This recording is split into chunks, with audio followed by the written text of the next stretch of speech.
का हो श्याम भाई, आज तो टोकरियां पूरे खाली लग रहा है। सारी सब्जियां बिक गई का? अब का बताएं रामू भाई, इतने दिनों से आज जाके अच्छी कमाई हुई है। और बताओ, तुम्हारा दुकान तो अच्छा चल रहा है ना? हाँ हाँ, सब कुछ ठीक ही चल रहा है। चलो अब जल्दी से घर चलते हैं, नहीं तो देर हो जाएगी। फिर वे दोनों अपने घर की ओर चल देते हैं। तभी उन्हें रास्ते में एक तस्वीर दिखती है।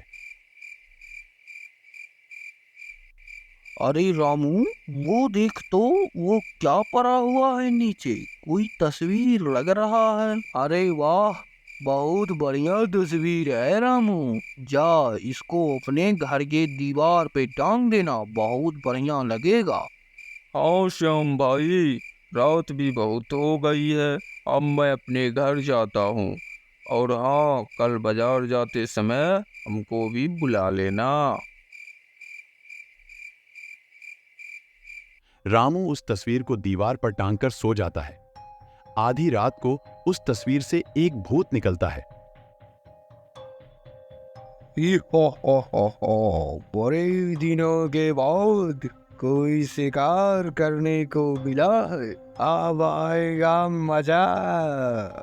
ही हा हा हा हा। फिर वह रामू के शरीर में घुस जाता है।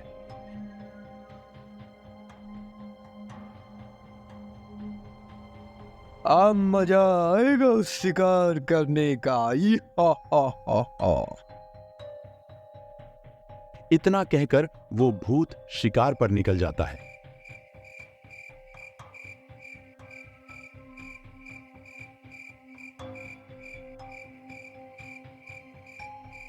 अरे रामू भाई, इतनी रात को तुम कहाँ टहल रहे हो? आए आए, टहल नहीं रहा हूँ रे, शिकार करने जा रहा हूँ। अरे, शिकार पर निकले हो? किसका शिकार करोगे? तेरा शिकार करूंगा, और किसका करूंगा। अरे, काहे मजाक कर रहे हो भाई? हा हा हा हा हा। आए, हंस क्यों रहे हो भाई? फिर वह भूत बनकर उस आदमी का खून पी जाता है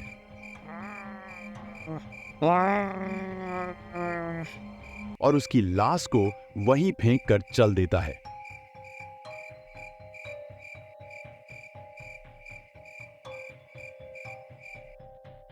शिकार करके भूत रामू के शरीर से निकलकर वापस उसी तस्वीर में चला जाता है। सुबह होती है। अरे श्याम भाई, आज तो टोकरी में आम भरे पड़े हैं। आज आम बेचने का इरादा है क्या? हाँ, सब्जियां खत्म हो गई हैं, इसीलिए आज मैंने सोचा कि कुछ फल ही बेच देता हूँ। वैसे तुम्हें पता है, तुम्हारे घर के पास बिलुआ को किसी ने मार करके फेंक दिया। क्या? बिलवा को किसी ने मार दिया? और उसको तो किसी से दुश्मनी भी नहीं थी। खैर छोड़ो, चलो हम बाजार चलते हैं, नहीं तो देर हो जाएगी। फिर वे दोनों बाजार जाने लगते हैं।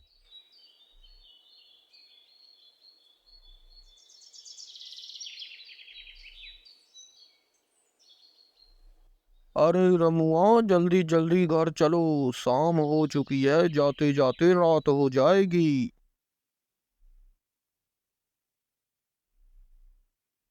अरे रे, मैंने तो अपनी तिजोरी की चाबी रमुआ को रखने के लिए दी थी। अब मैं पैसे कैसे गिनूंगा? लगता है मुझे चाबी लेने उसके घर ही जाना पड़ेगा। इतना सोचकर श्याम अपनी तिजोरी की चाबी लेने रामू के पास जाने लगता है।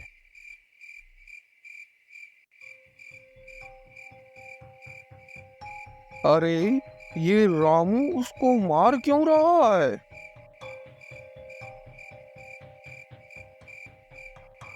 अरे बाप रे, तो ये भूत है जो सबको मार मार कर खाए जा रहा है। मुझे इसका पीछा करना चाहिए। इतना सोचकर वह उस भूत के पीछे पीछे रामू के घर तक आ जाता है। और खिड़की से झांकने लगता है। इधर भूत रामू के शरीर से निकलकर तस्वीर में चला जाता है।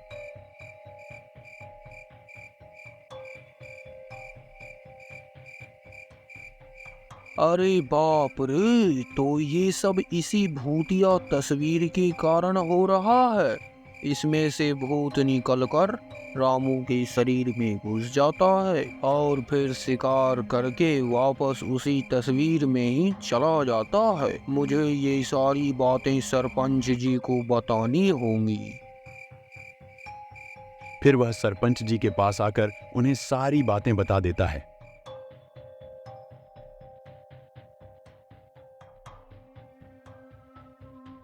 अच्छा, तो ये बात है। इसका मतलब बिरवा को भी इसी भूत ने मारा होगा। चलो चलते हैं पंडित जी के पास, वही कुछ उपाय बताएंगे।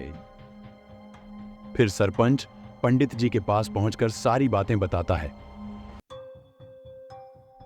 उस भूतिया तस्वीर में एक चित्रकार के नौकर की आत्मा है। उस चित्रकार ने एक दिन अपने ही नौकर को मारकर उसी के खून से वो चित्र बनाया था। उस दिन से उस नौकर की आत्मा उसी तस्वीर में कैद है।